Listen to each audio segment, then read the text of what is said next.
Well, you had to have known that at some point in time there was going to be a response to what was said. Carville, about what I said. You've been saying the exact same things. Which brings me to the culminating point of my diatribe. How he may have to run as a Democrat because there's nothing left of the Democratic Party. There's no talent. Stephen A., are you shitting me? I mean, you say you're friends with Wes Moore and you say you're friends with Josh Shapiro. Well, I'm friends with both of them. I think they're really extraordinary. So what exactly is going on between these two? Well, let me just go ahead and kind of preview this by saying that it feels to me like not only is it the fact that one person has a leg to stand on, like you guys are going to hear me say again, but they also don't have a leg to stand on. But it feels to me almost like maybe one person here is more or less coping while at the same time completely misunderstanding what the other person was trying to say. While it is that the other person, it feels to me, might be overinflating his own worth, if you guys are picking up on my drift. Lots to go through here, so make sure you guys stick around for the full bit. This right here is one of these situations, guys, where it feels to me like one side has a leg to stand on, but also does not have a leg to stand on, while the other side of the argument has a leg to stand on, but also does not have a leg to stand on. Now, guys, before we get started, a couple of things. Number one, this right here is a follow-up to a video that for some odd reason YouTube completely and totally censored. I mean, I even tried to mess around with the like button on it, and it's just confusing. But I'll link the video in the description box for you guys. I'll also be linking my second channel, The Crusty Old Vet, Gearshy33 is what it was once called.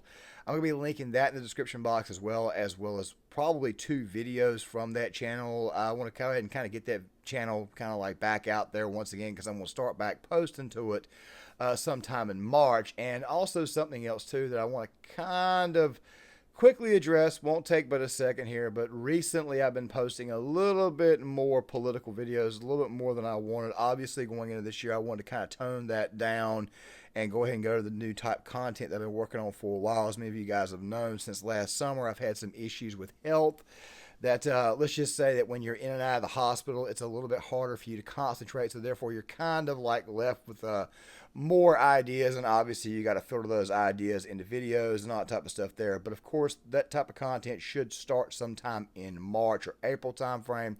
I'll have more updates on that probably in Wednesday's video, or it may be in both of Wednesday's videos. I got a doctor's appointment that day, so I'm not going to be anywhere around, and no idea what the hell is going to happen on Thursday. Still, though, there's going to be some updates coming a little bit later on this week. Just giving you guys the heads up for that. Now, with that right there out of the way, let us go ahead and get to this topic. But once again, first and foremost, if you guys are new to the channel, please consider subscribing. It's the best way to support this channel. Of course, it's free. Also, hit the thumbs up button. All you got to do is just hit that thumbs up right there on your phone or on the computer. Make sure you guys do that. It doesn't cost you anything at all. Also, you guys, please cut the notifications on for the channel so that way you guys are notified when these videos are in fact released. And also, you guys can follow me on Facebook and Twitter. I will leave links to both in the description box. And with that right there out of the way, now let us go ahead and get to this. So in the video that will be in the description box, I talked about the prospects of Stephen A. Smith running for president in 2028. And I talked about how it, for the most part, was kind of laughable.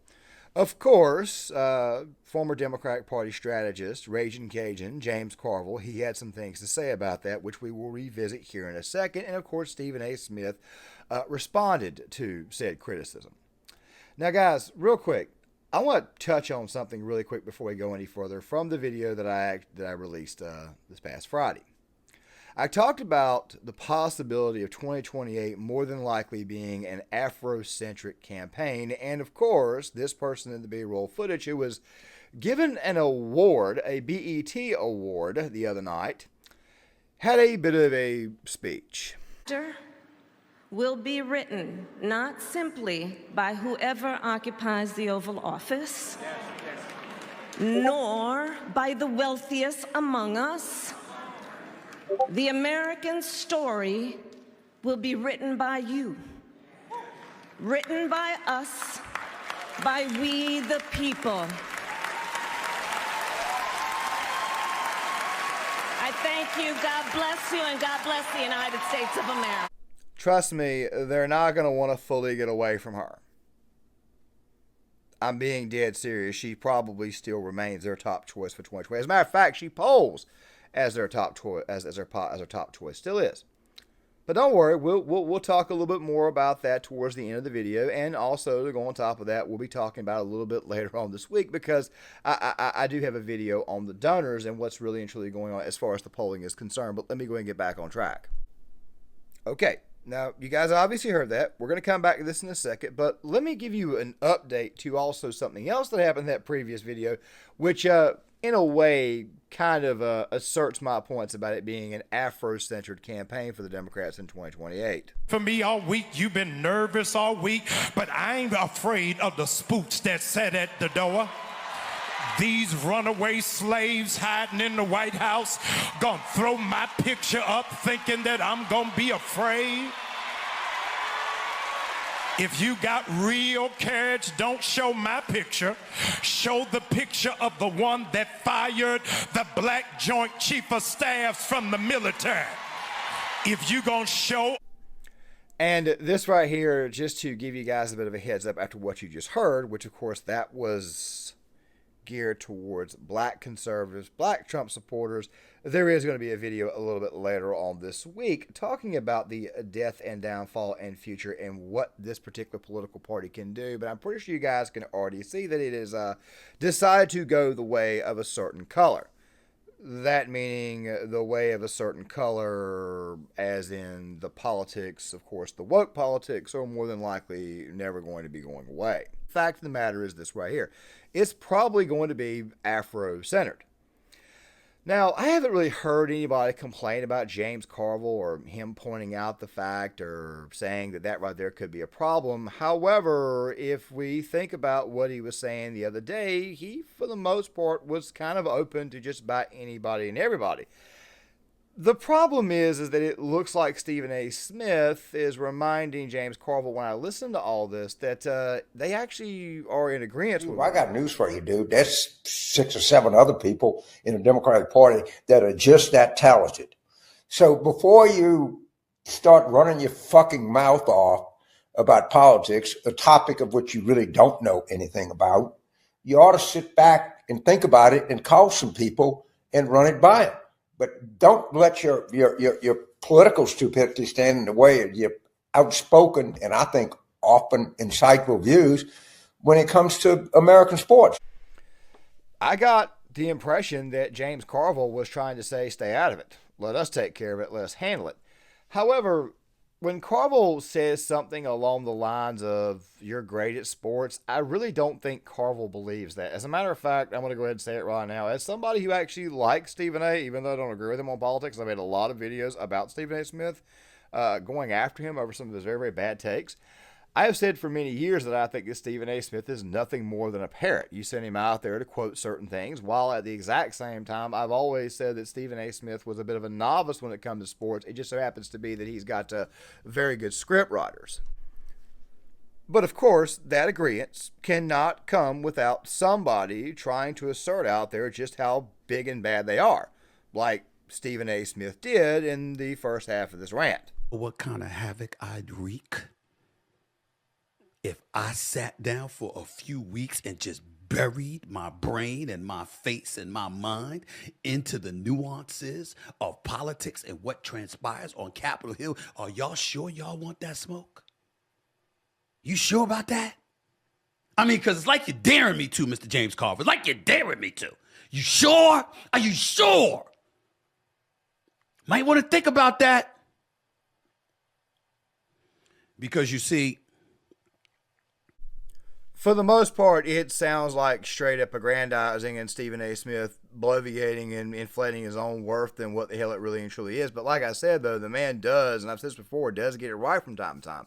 I mean, there was also this other segment that showed up later on in the bit that I'm going to go ahead and play for you guys now before I come back to the original bit. And the reason why I want to do that is so that way I can kind of establish to everybody that Stephen A. Smith was never in total disagreement with James Carville. As a matter of fact, Carville here is the one who kind of looks a little bit more like the spiteful, mean character here that might want to maybe step back and realize that nobody goes in for political advice anymore. But let me play this bit for you. Is going on with the Democratic Party?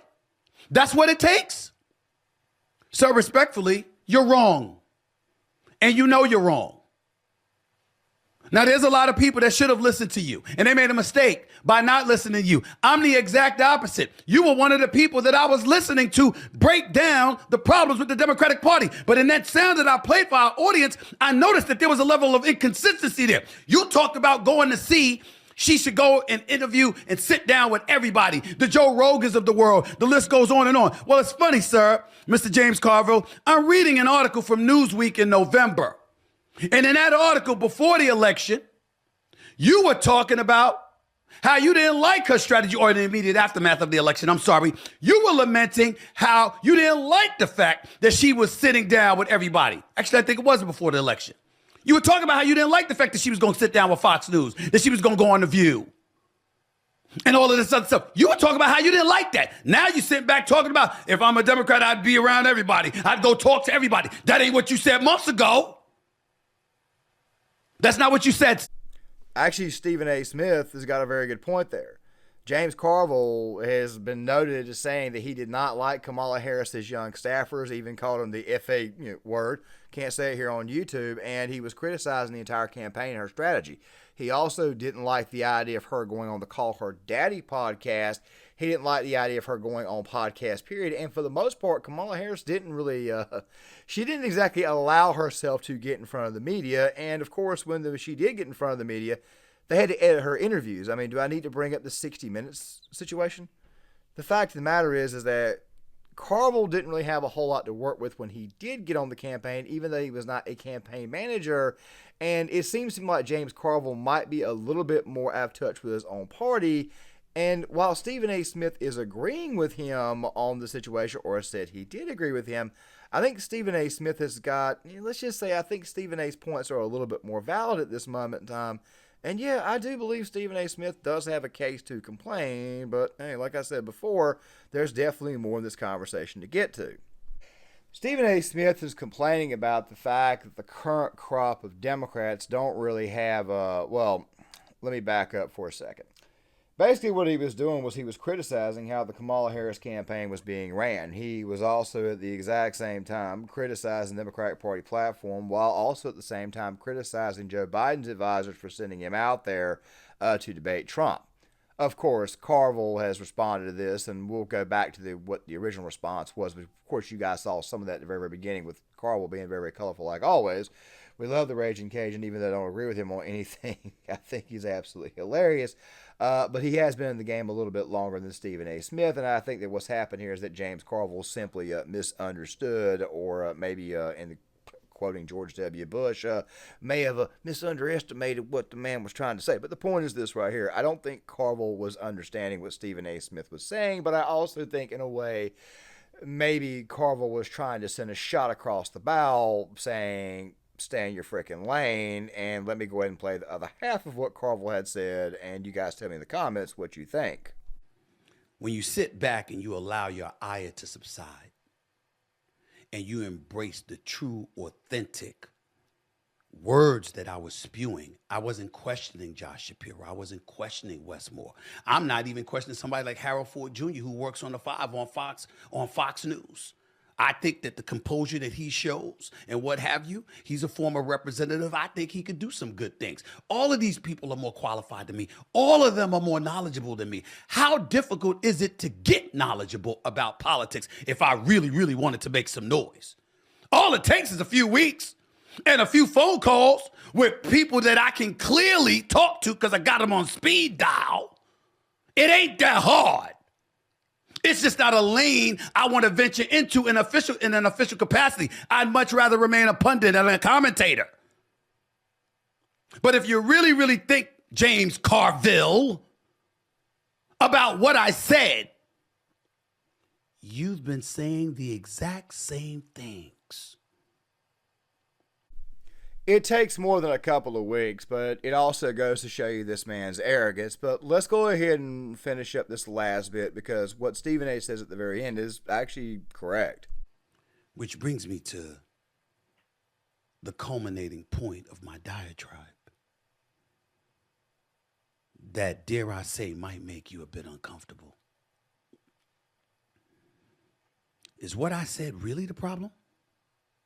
Since most of what I've said are things that I also heard you say? Or is it the fact that some novice who doesn't know his ass from a hole in the wall when it comes to politics is resonating in the political stratosphere more than you? Okay, so you heard Stephen A basically said that, basically asked the question, does it bother you that maybe a novice is being looked at this moment in time? Look, I want to go ahead and say this really quick. And see, earlier, I don't know if I preluded this video up. Well, I'll go back and re-edit it in. That's because obviously as a content creator, we do this type of stuff, especially make videos like this right here. The Democratic Party doesn't really have any leadership, and they are welded to identity politics. With them being welded to identity politics, it's pretty much a certain color or bust. By the way, that certain color or bust is going to lead to other colors of said coalition walking away, forming their own group. I want to go ahead and say this right here, right now. I'm not going to make a video on it, but you're going to hear me say it a few times in future videos, and you're definitely going to hear me say it on Wednesday when I release a video that's designed to be posted while I'm out of town. But I want to go ahead and say this right now. I think that the United States of America at this moment in time politically is headed more in the direction of what Canada is, except with the right being the dominant faction. You see, in the nation of Canada, you have multiple political parties, where here in the United States, you have actually multiple political parties, but two dominant ones, Republican and Democrat primarily.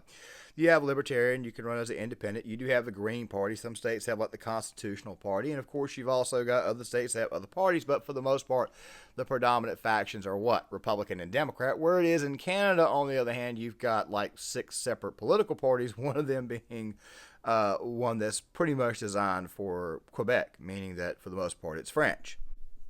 Okay, but how does that relate to the United States? Well, it's kind of going in the opposite direction. Like I said, the right is becoming more and more predominant. As a matter of fact, even if the country goes through a massive economical crash this year, which I have a bad feeling could happen, I still don't think Democrats would net anything as far as seats or governorships is concerned, because they are, in fact, that daggone cringe. You will see that more so in the next video that I have, or one of the videos I have released later on this week, which, of course, will include some of the stuff that I'm talking about now, because, of course, you guys know me. I love to go back and rehash some of the old points.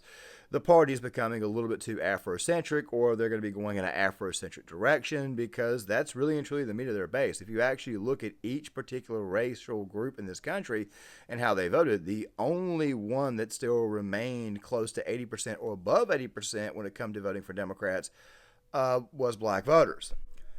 Hence why it is what you guys saw earlier in that church that Jamal Bryant is the minister of. Hence why it is that Kamala Harris is being mentioned again, well, not probably so much, but the biggest reason why it is that I still believe that they're going to try to basically redo 2024 with, for the most part, the same cast. Of course, it will fail absolutely miserably, and yes, I do believe that that's probably what's going to happen. Now I've placed the probably in the correct spot in the sentence. And it is possible that Carville, when he says that there's a lot of talent, which, by the way, there is no talent in the party. I mean, the most masculine male they have is a gay man by the name of Pete Buttigieg, who, by the way, wasn't even the gayest DEI hire in the Biden administration. You guys remember well, I just decided I figure I'd post a photo, but if you guys remember correctly, yeah, even Buttigieg wasn't the gayest person in that administration. And let's also not forget Corinne Jean-Pierre, who had way too many Infinity Stones of wokeness, and they couldn't actually fire her, even though they wanted to fire her. The fact of the matter is, the party is a joke, and that's the only reason why it is that Stephen A. Smith is even being considered. As a matter of fact, it wouldn't surprise me if Stephen A. Smith is not put more in a punditry role to help decide or sway people in a certain direction as far as picking a candidate is concerned, rather than actually being a candidate himself. And by the way, if you know Stephen A. Smith, you know the outburst, you know why it is that this man has his tendencies to go completely and totally off the rails, and not to mention the fact that he's friends with too many white rich people like, say, Jerry Jones. That's probably going to hurt him with the left-wing base, and also at the exact same time hurt him with the darker elements of the party. So, in a lot of ways, it feels to me like this right here was a misunderstanding, but also at the exact same time, a bit of a coat from the Raging Cajun. But make no bones about it, Stephen A. Smith will probably be used by the Democratic Party in the future on some capacity. Of course, it's going to help accelerate that party's downfall, and obviously I'm here for it. But you guys let me know in the comment section. Make sure you guys please hit the like button, subscribe, share the video, sign off in the comment section. We'd love to hear what you guys have got to say. And I'll see you guys later.